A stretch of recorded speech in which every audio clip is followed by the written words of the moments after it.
अहाना के जीवन का वो पल आ गया था जब एक ही सांस में सब बदल सकता था। मामा जी के छोटे से घर की दहलीज पर खड़ी अहाना ने अपने बैग के स्ट्रैप को कस लिया। उसकी आंखों में चुप्पी थी, लेकिन उस चुप्पी के नीचे तूफान छुपा हुआ था।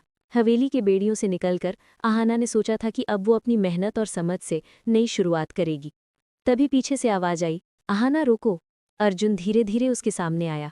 उसके हाथ में एक छोटी सी प्रेगनेंसी किट थी। अहाना का दिल जोर से धड़कने लगा। क्या ये सिर्फ एक सवाल था, या फिर सच का सामना उसे वापस उसी दुनिया में खींच सकता था जिससे वो भागी थी। इतने में हवेली की ओर से एक और खबर आई। दुर्गा देवी खुद अहाना को लेने मामा जी के घर आ रही थी। कहानी का असली तूफान अब शुरू होने वाला था। हवेली का माहौल हमेशा रहस्यमय रहा था। बाहर से विशाल और खूबसूरत, पर अंदर हर दीवार सरगोशियों से भरी हुई थी। पिसी मोनी बुआ जी हर छोटी गलती को बड़ा बनाती।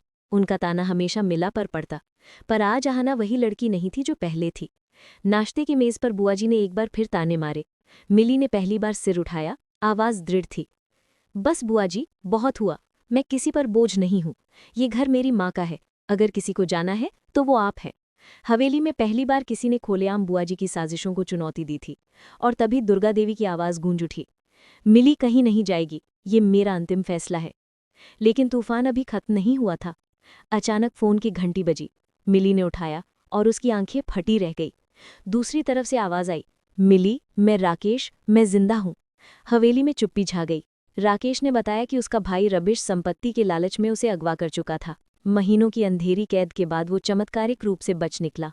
रबिश गिरफ्तार हुआ, लेकिन उसने जेल से भी साजिशें जारी रखी। मीडिया हवेली के बाहर जमा हो गया। अब अहाना ने कदम आगे बढ़ाया। सबूतों के साथ उसने मीडिया के सामने पूरा सच रखा और रबिश की आखिरी चाल भी नाकाम कर दी। हवेली में पहली बार राहत की सांस ली गई। अहाना ने हवेली छोड़ दी और मामा जी के घर में बच्चों को पढ़ाने लगी। मासूम चेहरों की मुस्कान हर दिन उसके दिल को नई रोशनी देती थी। यही शायद उसकी सही मंजिल थी। लेकिन किस्मत ने नया मोड़ दिया। एक सुबह स्कूल जाते समय सड़क किनारे एक घायल आदमी पड़ा था, खून और बेहोशी में लिपटा हुआ। अहाना ने उसे पहचान लिया, राकेश। उसे अपने घर ले आई। डॉक्टरों ने बताया कि राकेश महीनों तक बंदी रहा, और जब होश आया उसने सिर्फ अहाना को बुलाया। मुझे मिली के पास ले चलो, बस वही चाहिए। अहाना का दिल पिघल गया। ये इंसान सिर्फ पति नहीं, एक टूटा हुआ इंसान था। उसी पल अहाना ने फैसला किया, आज सच हवेली तक जाएगा। हवेली में माहौल और जहरीला होता गया। पिसी मुनी बुआ जी रोज ताने देती रहीं। ये विधवा बहू हमारे घर की बदनामी है, इसे निकल जाना चाहिए। लेकिन आज हवेली की सबसे मजबूत दीवार भी टूट गई। दुर्गा देवी ने गुस्से में दालान हिला दिया। इस घर की मालिकिन मिली है, जाएगी तो तुम जाओगी। तभी मुख्य दरवाजा खुला। दहलीज पर खड़ी थी अहाना और उसके पीछे लकड़ी के सहारे चलते हुए राकेश। हवेली में हर सांस रुक गई। मिली दौड़ी राकेश से लिपट गई। उनकी रुलाई हवेली के हर दीवार को हिला दी। दुर्गा देवी की आंखों से भी आंसू बह निकले। अहाना, तुमने आज मेरा घर लौटा दिया, तुम मेरी बेटी हो। अहाना मुस्कुराई। आंखों में लंबी यात्रा का दर्द था, लेकिन साथ में राहत भी। बुआ जी दर्द से कांप रही थी, क्योंकि राकेश उनके कई सालों की साजिशों का गवाह था। क्या बुआ जी का सच सबके सामने आएगा? क्या अहाना अपनी जिंदगी का असली रास्ता पाएगी?